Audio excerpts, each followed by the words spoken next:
Welcome to the Black Men Think podcast. If this is your first time here, know that the views and opinions expressed by the Black Men Think podcast are those of the Black Men Think podcast and not the individual members. With that being said, we're about to be unapologetically, undeniably black. Enjoy.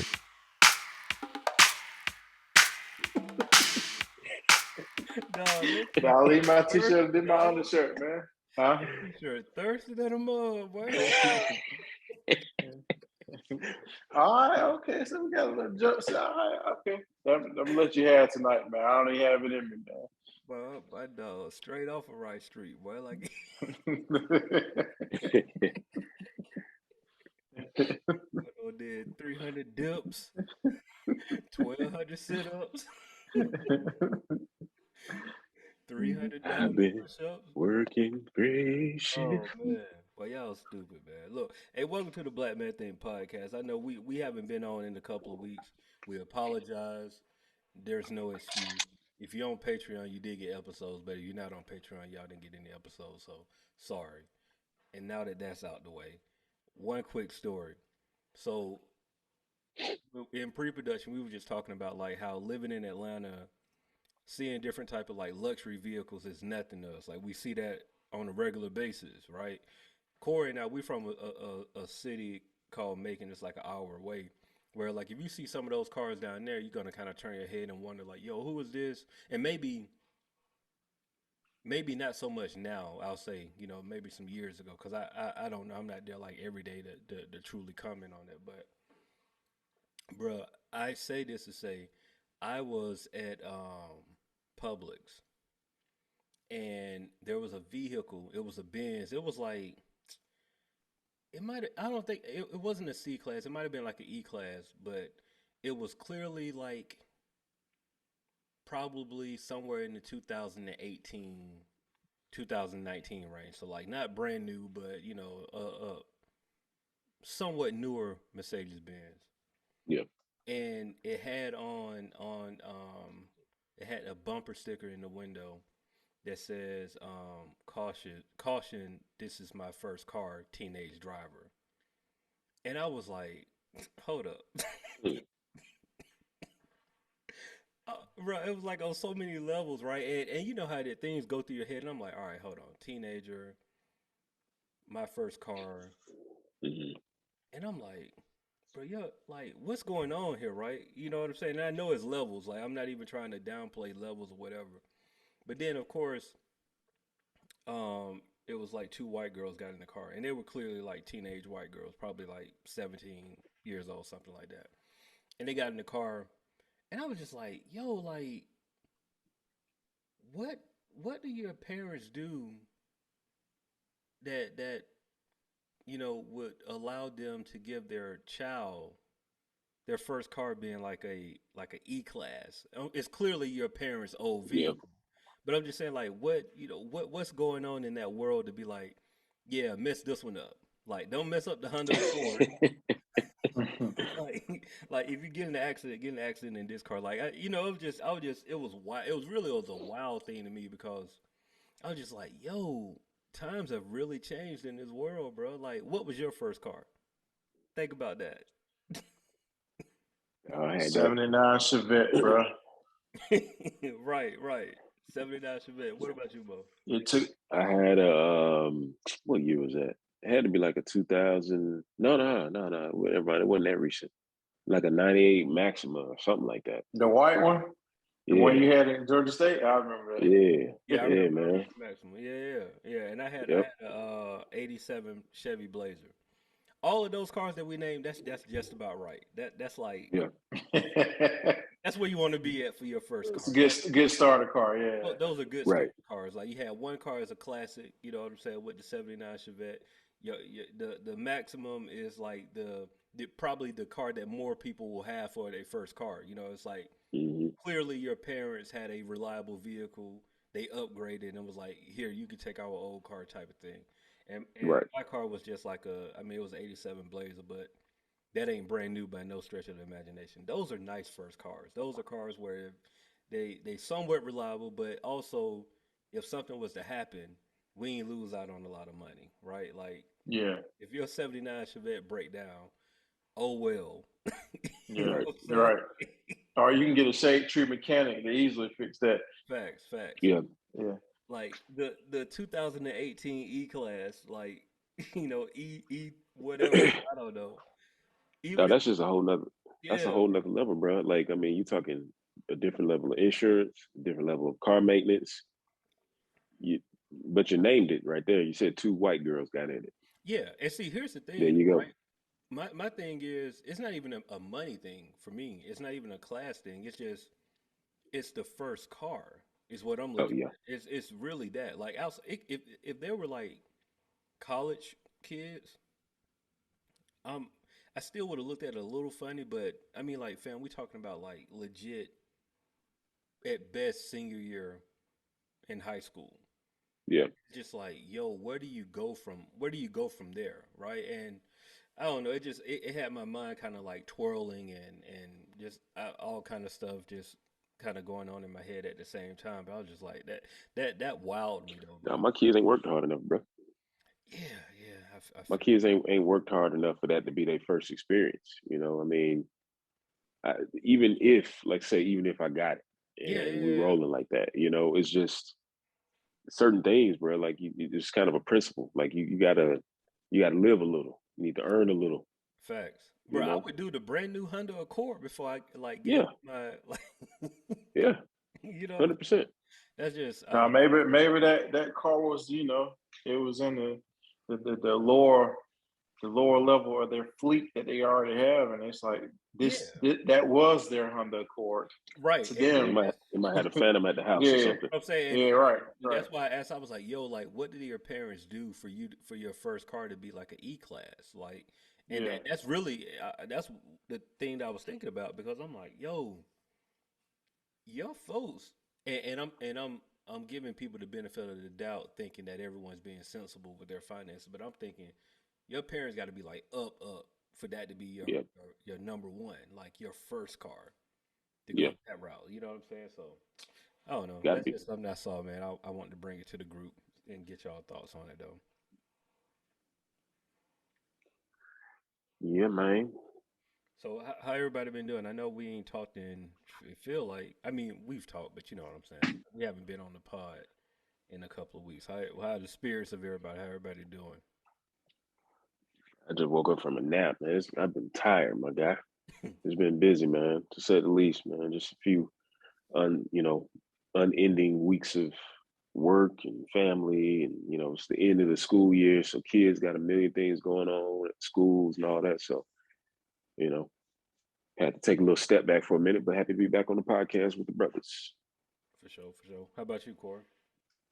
hey man, out here riding around again, it All right. just trying to, hey, one day closer to how. So you can't say that nowadays, bro. Hey, Right? legally, man, Okay, legally. cool. There you go. You sure Clarify. can't. one day closer to retirement. Yeah, man, definitely. No, I like how you thinking one day closer to retirement, working toward that goal to where you ain't got to work no more unless you want to. That's really what it's Right. about. So a couple of things, man. I know we've talked offline. We did for those that are if this is your introduction to the Black Man Think podcast.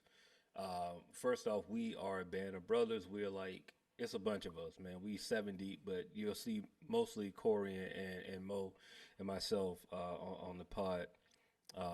But we're all college friends. We met. We have these engaging conversations offline in our group chat, and we decided like, hey, we should bring these conversations to a podcast. And then we had a couple of different um, ideas, and those ideas eventually turned into the Black Man Think podcast, and that's what you have now.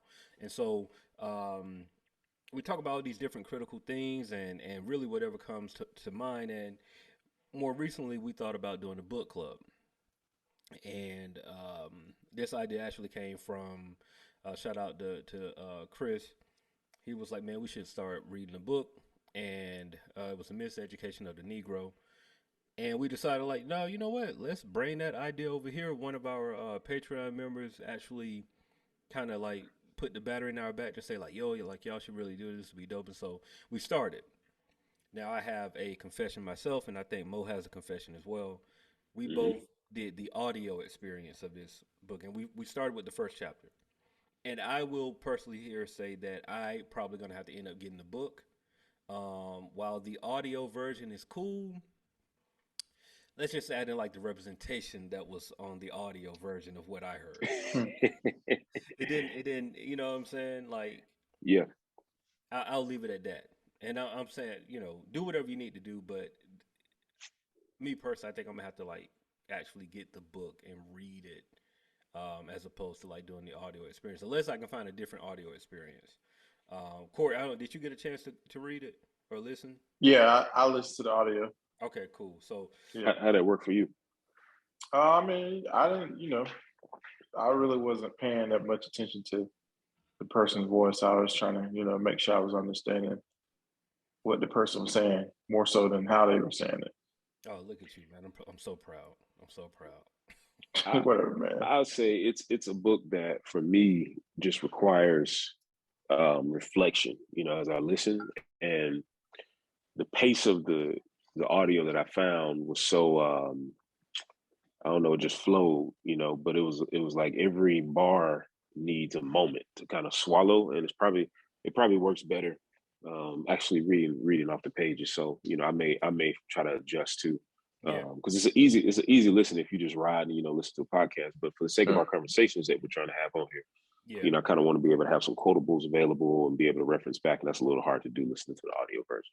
Ain't gonna lie. I agree. I agree. So, um, chapter one is called "The Seat of the Trouble," and I can tell you from what I heard, what I took from it, and then that we can move on with everybody and kind of give an idea. But what I gathered mostly was just positioning of power, like the beginning of Hmm. positioning of power, like how um, it's ironic that it's called the seat of the trouble, and we that saying of like the seat at the table. You know what I mean? Like Hmm. those kind of parallels, but it's almost what I gather is just like how at the beginning of the time it was set up for one side to succeed and one side to have a harder time to succeed. I'm not even going to say fail, but have a harder time um, trying to succeed. And, and I just found it interesting that even though we've talked about how things are systematically in place for us to have a harder time, that this is a book that, and I do want to find like what was the actual date that it was written, but when you go back and see that, bro, they were talking about this back then, and we still, dealing with some of those things now. That's kind of that's kind of scary, bro. Like to really like look at it like that and see that while there has been significant change, we still like fighting for the same stuff. You know what I'm saying? If Hmm. that makes sense. So Yeah. that's kind of what I took from that first chapter so far. So Yeah, and I don't even know if we even while we were talking about it said the title. We're actually reading the Miseducation of the Negro. right, Um, which is obviously a powerful manuscript for a million reasons. But to your point, man, like listening through that first chapter, I think more than anything, it's enlightening. It's shining a light in areas that are very visible yet very much hidden. hmm It's introducing the structural institutions that are in the way of Black people becoming equal. Um, you know, it's almost beginning to not only like highlight the problems, but it's trying to reprogram our thinking. Which, man, listening to it, like it's really crazy, man. It's like we're stuck in this world where everything or so many systems are against us, but at the same time we have so many barriers that we've built in our own brains and in our own communities that have to be torn down at the same time. And it's like you're fighting two wars at the same time. And so I think that first chapter kind of highlighted a lot of those two sides, those two wars. And so it's a lot to process, honestly. And these are things that we see obvious in our society, from leadership in in places and decision makers and schools and in government and, you know, all these different things that people are positioned in a place where they are now the decision maker that can keep our people held back. But to tear all of that down systematically, man, it's such a process. Mm. It's almost overwhelming. Yeah, Corey. Yeah, man, it was definitely enlightening. I mean, I've never, this is not like it's a second or third time for me reading this book. I mean, this is my first time, so like, just, I mean, he came out with, just, I mean, he just gave it to you right up front. I mean, it wasn't something that you got to build up to, and I don't know how the other chapters are, but I mean, it really makes you really think about stuff and like your upbringing and just thinking about how those things apply to you growing up and the things that you learned and how you make reference to how people go off to college and they learn things through a Eurocentric style or thought process, and then they come back to their communities and the what's the word I'm looking for? I don't know the word I'm looking for, but so basically, when they coming back, he's saying that basically, you coming back to your communities trying to teach people your ways when you were misled in the beginning. Mm-hmm. So you're not really helping anybody. It made a reference to like it's the worst form of lynching or something Yeah. like that. And but I mean, I mean, I'm like, man, this is going to be a very interesting read. But I mean, I mean, I can see a lot of truth in it. Yeah. You don't. I mean, they trying to take away Black history in books. They don't want to highlight stuff that African Americans are made to be proud of. They want to put what they want to put, and that's what they want to teach us, which is unfortunate. So it really highlights how, especially people with kids, how you gotta kind of reinforce that to them, to highlight those things, because if they continue to take stuff away, then our kids won't ever they won't ever know about Black history. Right. I think the term now and the fight that's happening is critical race theory, you know, Hmm. where there's this fight to literally do just that, is to hush and keep mum the truth about history, to take out any representation or any semblance of the reality that race played a part in our history in this country. And that's just absolutely foolish. Like that, like it's it's a foolish thought to try to remove it, but it's a very intentional thought to try to remove it, Mm. so that the generations to come grow up, you know, almost seeing this false representation that everything is equal. There's never been slavery. There's never been Jim Crow. There's never been the effects of slavery and Jim Crow for decades and even centuries. And you know, like imagine our children just kind of going to school and lollygagging around, and yet they're still living in the heart of oppression, but nobody's saying it, nobody's calling it, nobody's taught about it, and there's no memory of it. And I mean, you can try to rewrite history, and if you're successful, then Okay. I mean, come on, Easy, easy. I'm gonna read something. This is from Wikipedia, but this is just like their synopsis of the first chapter, just for people that haven't had a chance to read it, just to give um another voice to the conversation. So it says in chapter one, the seed of trouble. In this chapter, Woodson explains how African Americans can feel out of place as they're indoctrinated in to despise themselves within the educational system. He identifies how African Americans are often influenced to become a good Negro in order to become successful. And this yeah, ideology urges them to downplay their blackness to advance socially. But being educated and moving up the social ladder does not eliminate one's blackness. This problem could possibly be avoided if African Americans had equal opportunity to learn about their culture and black history. So, I mean, really, I mean that's a system, just like we all, kind of said in hmm our own way. But when you think about like downplaying, I mean, that's essentially like code switching, and we've had these conversations. I was just gonna say that quote. Yeah. hmm We've had these conversations on the pod, man, where it's just like, how some of us have had problems in the past with code switching, and how sometimes you code switch and don't even realize that you're code switching.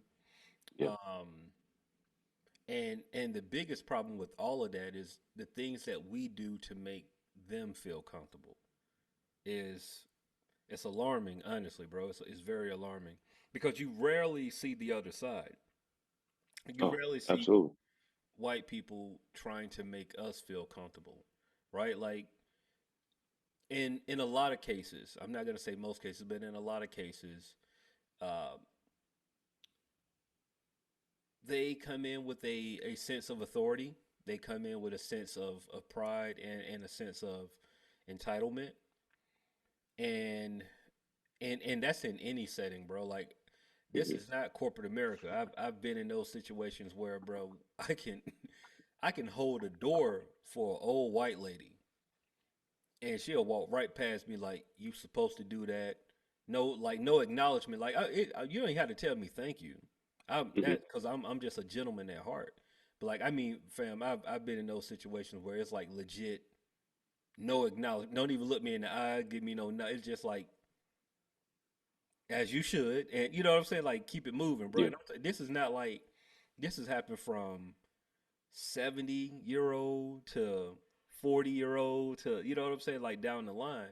And you know, it's just things like that, bro. That is it's I don't know, it's strange, man. That sense of entitlement, which I know is one of those things that I have issues with for sure. But yeah, man, just it's a tough thing, bro. It's tough.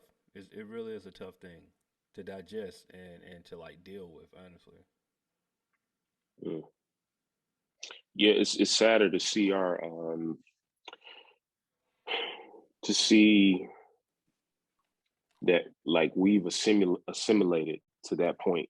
I think as a people, you know, a lot of which has to do with survival. Um, Mm. us feeling like there isn't an option other than assimilation in order to make it, and people have honestly like blatantly said you got to play the game, or and you've heard it, you know, you've heard it said in different ways, right? You've heard like, you know, you gotta play the game to win, or um, you know, I mean, even a unofficial way of saying stuff like spend money to make money, or Yeah, you know, yeah. it's so many different versions of what that can look like. But we've seen some of our prominent black leaders and people almost stand on that principle as if it is the correct way, you know? And it's not necessarily that there isn't an intentionality behind it. And it's also not that some of those approaches have not helped put people in a position where they can now reach back and help somebody else get there. It's just the reality that it's sad that that's what they feel like has to be done, and what they feel like has to work for them.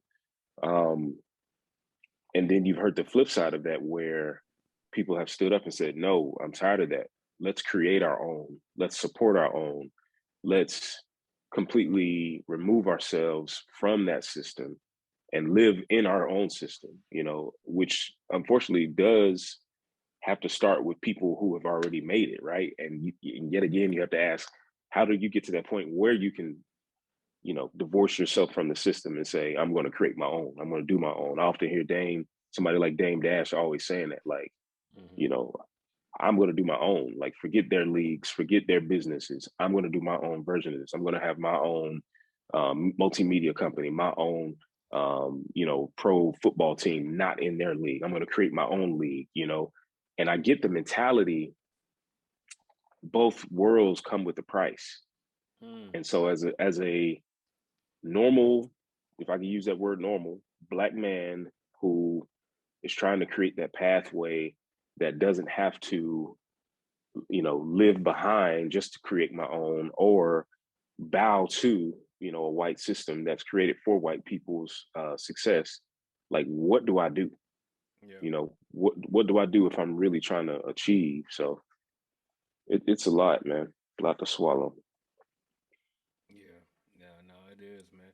I'm I am interested to keep going in the book and just get an idea of the message and also just a clear understanding. I looked it up. The book was published in 1933, so that kind of gives you some context to what we're looking at, bro. Like 1933. Almost 100 years later, basically. You know what I mean? Like Yeah, that's wild, bro. That's yeah, wild. And it shows you that systems are a very real thing, right? Even if you're dealing with systems in business, systems in life, once a system is created, it is very difficult for it to be broken. And systems are more or less built to be long term, bro. And they're hard to penetrate. And it takes someone to hmm really it takes a lot to break what someone has set up. You know what I mean? For all intents and yeah. purposes. Yeah, man. It's an interesting read. I'm looking forward to going through the entire thing. Um, we can take a break on this. I don't know if we wanted to switch over to Patreon for this, but I know we were talking about some other things too. And we don't have to make the whole episode about chapter one. Just for y'all that are here, we're gonna keep going through this, and we'll go to chapter two. Each episode do a chapter. Yeah, But we're gonna talk some other stuff too, though. We don't want to like serious y'all down for an entire episode. But um, yeah. Corey, I think you had an interesting take on what was the picture you put something in the group chat. Well, I told you I wasn't giving that any attention. so hold on, what I don't understand. Nah, nah, I'm messing No, with you, man. No, okay, yeah. it was a post. It was a post of a sidekick. I think I saw it on Instagram where I don't know. It was probably the Shade Room posted something from Drake Mm-hmm. saying that he was gonna. It was something along the lines of maybe going back to his sidekick and putting the iPhone down or something, or saying throwback. Yeah, it was. Yeah, it was something like something along that. Basically, it was a picture of a sidekick. So it made me think about how you put. Well, me personally, I don't know. I Yeah. don't know if anybody else in the Now crew give me had a a flower. sidekick, It's all but right. Give me flowers. It's cool.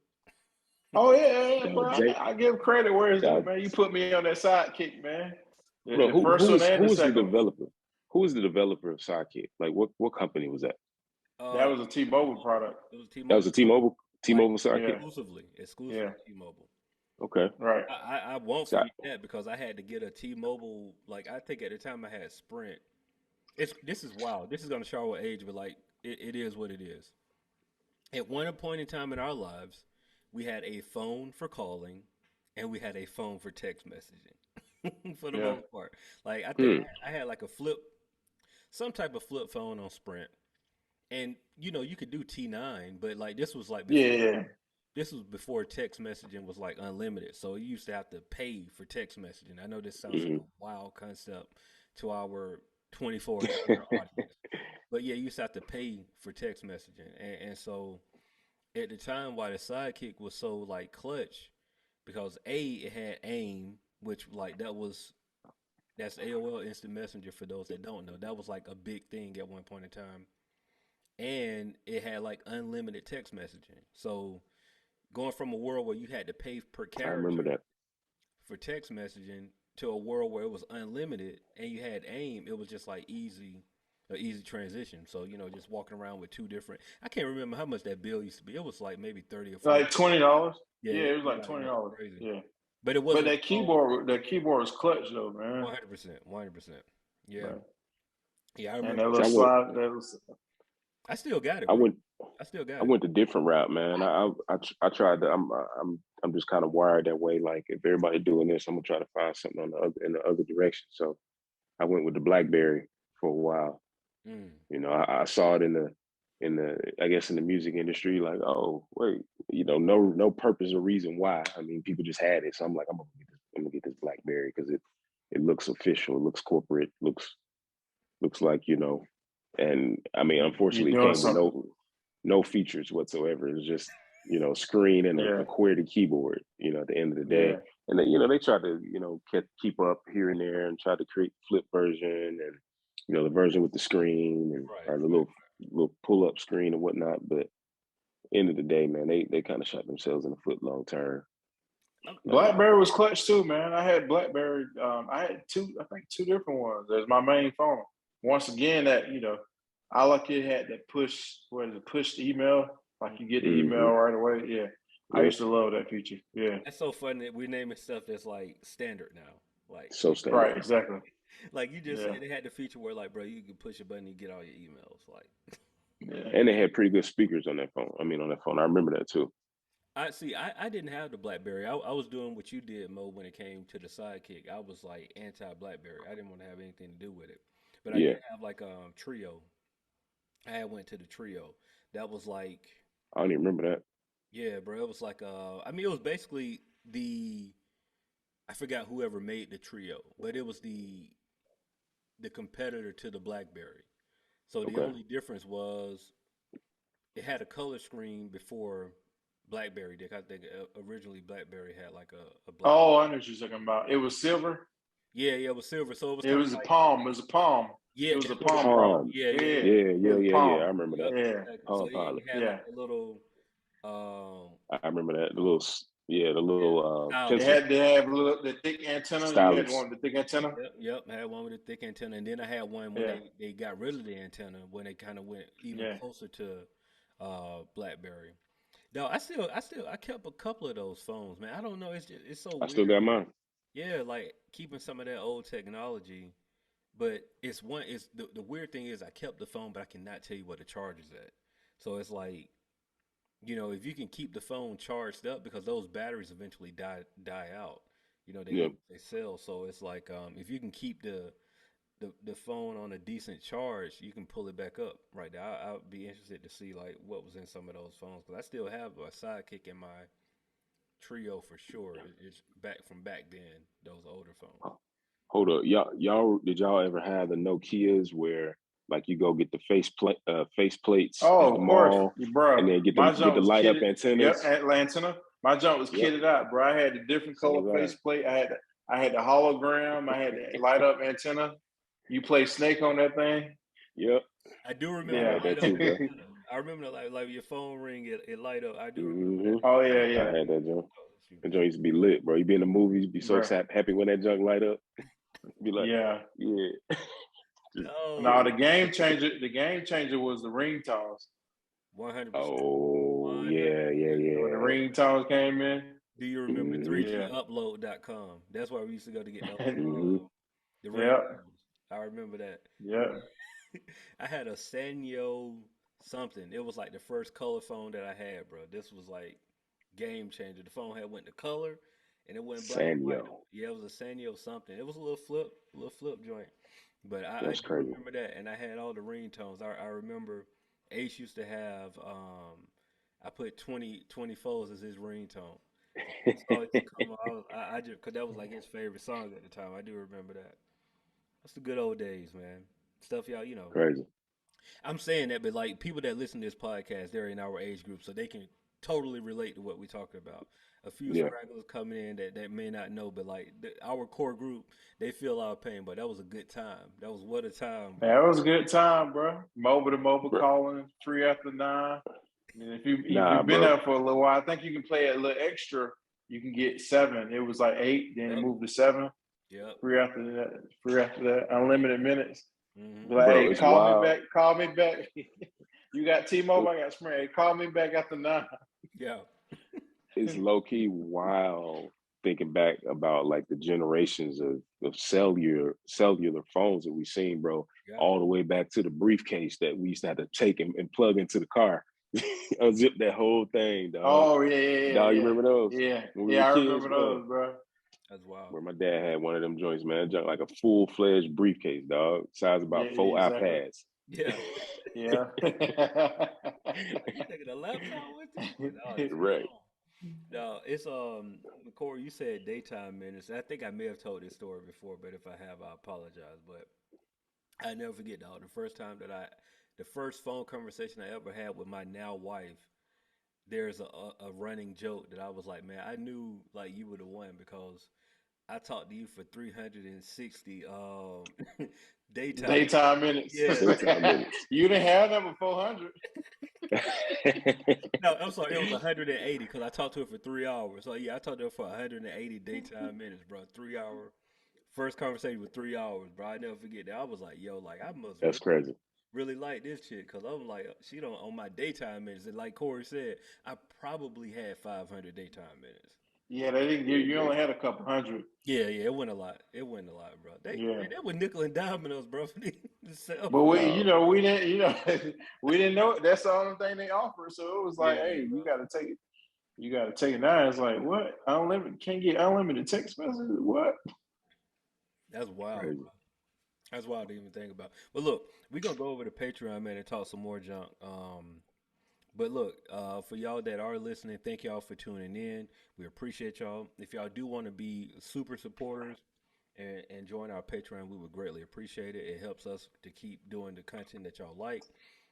It may even help us buy, like all of us are going by, the actual book as opposed to listen to the audio version. If y'all want to help Yeah. support, man, go ahead, hit the link in our bio, the link in the show notes, all of that, and subscribe to our Patreon account. We got a couple of different levels there, tiers, and you can pick whichever one that works for you. But with all that being said, oh, I forgot about Ask a Black Man. I'm sorry. Let's see if I can pull it up. It's all good, dog. Who winning these playoffs and who winning Bro, he who said, going all the bro, way, bro? he said maybe we can buy the book. God, dog. He said we broke, Just I struggling broke. out here. We ain't got it. We ain't got it. We ain't got it. We ain't got it. All right, this is a good one, bro. This kind of go along with what we started with. What's the best thing about living in your city? What do you mean, your city? Your city, Like where the you live city at where we right now? currently live? Yeah, where you currently live. Hey, hold on. Your city is not Atlanta. It's not Atlanta. No, mine not Atlanta. Mine It's is not Atlanta. Atlanta. Mine's Atlanta adjacent. Yeah, it's like Atlanta. I can put my mail on there and it still come to my house. So I guess it is still Hey, my taxes, property taxes, not Atlanta. Atlanta. I thought I was still in Atlanta until I went to vote for the mayor and I had 3 other people on there, boy. I was like, hold No, up. it's convenient until the moments come. I was like, bro, my address is Atlanta, boy. I go to vote, boy. I got some names I ain't never heard of. I was like, I gotta go and do some research. I can't even. Oh man. Oh boy. Well, the best thing. go ahead. Oh, go ahead. No, go ahead. I would say for me is like, I guess the luxury of being 10 minutes away from the city, but I don't live in the city. So the proximity for me. I mean, I'm not far away from anything. The location, it's just kind of like in the central area of the city where it doesn't take me long to get anywhere. I mean, bro, to be clear, you still did. I know Amaretta had a whole song, but like, bro, you live in Atlanta. Like, I mean, basically, but I yeah. mean, I mean, technically you don't, but you know what I'm saying. Like, come on. no, I got you. I definitely. But if you can see planes flying over your crib, dog, you live in Atlanta. No, say East Point, Atlanta. East Point, Atlanta. Right. No, but that is a good indicator, bro. Like if you're seeing the airplane, like where you can see an airplane is landing toward the airport or taking off. Yeah, you're more Atlanta than the people that live in Cobb County, and that's Yeah. being real. So, what about you, Mo? Ironically, I mean, I was just down the street from where y'all were, and then we moved, and yet I still see planes flying over our crib. They very conveniently changed those plane routes, and that's another conversation for another day. By the way, we'll get into that significant reality. 100%. That was, yeah, that's another conversation. Mm-hmm. But you know what I'm saying? I would say I love the quietness. You know what I'm saying? Go out, sit on my back porch, and just like hear the wind. When I was living closer to the city, I mean, I hear the city. Yeah. I hear the highway, hear the cars, hear the trains coming by, all that. So it's definitely a breath of fresh air, even though it does require a little drive. Yeah. Just a little short drive, Corey. And a couple tanks of gas. Get your pass, passport, Right. gas card, Now I'll take the hard mega bus pass. for the last 2 miles. Oh man. Oh man. No, I'll say for me, man, where I'm at, like I said, my address says Atlanta, but technically I'm in the city of South Fulton. But what I can say that I like about where I'm at is I get the best of both worlds, right? Because while I live off of a super main street, once you turn off of that main street, it doesn't feel like I'm on that main street, like nowhere near that main street at all. Like my neighborhood gets super quiet. So I get the outside of airplanes because airplanes definitely fly over my crib. Like if we just be Yeah. quiet for a few seconds, you'll hear an airplane. But um I get the luxury of feeling like I'm in the woods, even though I'm not in the woods. You know what I'm saying? Like the way my Mm. house is set up and the backyard, I can go and sit on my patio and really feel like I'm not in the city. But if I go and sit on my front porch, because I live on a street where it's like almost like a cut through, I can see cars coming through all the time. But Mm. just by going to the backyard, it literally feels like I'm in the woods. And it's just that slight dynamic of, a couple of 100 square feet. You know what I'm saying? That Yeah. it breaks off like that. So, but I do love that, and also just like from a broad view, just living in Atlanta, man, it's a great city, bro. I really think that there's no place like Atlanta because we are literally a city in the woods. Like it's a taste of everything that you want, but you can go home and feel like you got room to breathe.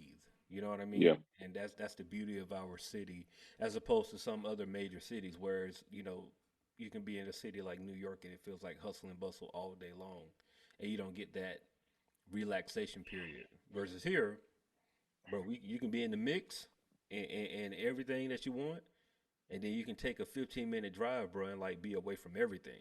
So Yeah. that's the beauty of Atlanta. I truly think. So yeah, Yes, man, sir. that was a great question, man. But once again, join us on Patreon if y'all want more content. We about to go over there now, and I don't know what we're talking about at the moment, but trust me, it'll be a worthwhile conversation. So until then, man, we appreciate y'all. Thank y'all for listening. Make sure y'all tell a friend to tell a friend, and we'll see y'all next week.